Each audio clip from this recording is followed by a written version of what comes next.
Hello friends, என்ன ஒரே மேக்கப்பாக இருக்குன்னு பார்க்குறீங்களா? எங்கள் நாத்தனாரோட வீட்டு ஃபங்க்ஷனுக்கு எல்லாருமே ரெடி ஆகிட்ருக்கோம். பாருங்கள், என் பொண்ணு, எங்கள் வீட்டுக்காரரு, அப்புறம் என் பையன், என் பொண்ணு, என் குட்டி பொண்ணு எல்லாருமே ரெடி ஆகிட்டாங்க.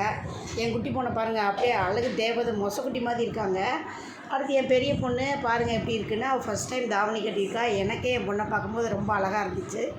என் பொண்ணை நேற்று பூரா அவ்வளோ கொஞ்சிக்கிட்டே இருந்தேன். சூப்பராக இருந்துச்சு ஃப்ரெண்ட்ஸ். என் பொண்ணு தாவணி போட்டுக்கிறது நல்லா இருந்தால் கமெண்ட் பண்ணுங்கள். நெக்ஸ்ட்டு எல்லாருமே ஃபங்க்ஷன் வீட்டுக்கு கிளம்பிட்டோம். ஃபங்க்ஷன் போனேன். என் பொண்ணு என்ன சொல்லிச்சு, வீட்டில் இருக்கிற ஒரு பேக் எடுத்துக்கிட்டு இதை எடுத்து நான் கொண்டு வருவேன் அப்படின்னு அழுதுட்டு இருந்துச்சு. சரி அதெல்லாம் அப்படி இப்படின்னு மாற்றி எடுத்துக்கிட்டு ஃபங்க்ஷன் வீட்டுக்கு போயிட்டோம். ஃபங்க்ஷன் போனே கொஞ்சம் நாங்கள் ஃபஸ்ட்டு போனால் கொஞ்சம் கூட்டம் இல்லாமல் இருந்துச்சு. நெக்ஸ்ட்டு எல்லாருமே வரவேற்பில் நின்றுருந்தாங்க. நான் அவங்கள ஃபுல்லாக வீடியோ எடுத்துகிட்டு காமெடி பண்ணிகிட்டு இருந்தேன். என் நாத்தனார் பொண்ணு, என் பொண்ணு, நாத்தனார் பையன், நாத்தனார் வீட்டுக்காரர் எல்லாருமே நின்றுருந்தாங்க.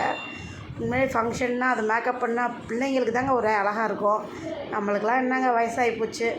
சரி, நெக்ஸ்ட்டு வீட்டில் ஃபங்க்ஷனை கவனிக்கிறோம். இந்த வீடியோ உங்களுக்கு பிடிச்சிருந்தா லைக் பண்ணுங்கள், ஷேர் பண்ணுங்கள், கமெண்ட் பண்ணுங்கள், சப்ஸ்கிரைப் பண்ணுங்கள். Bye friends.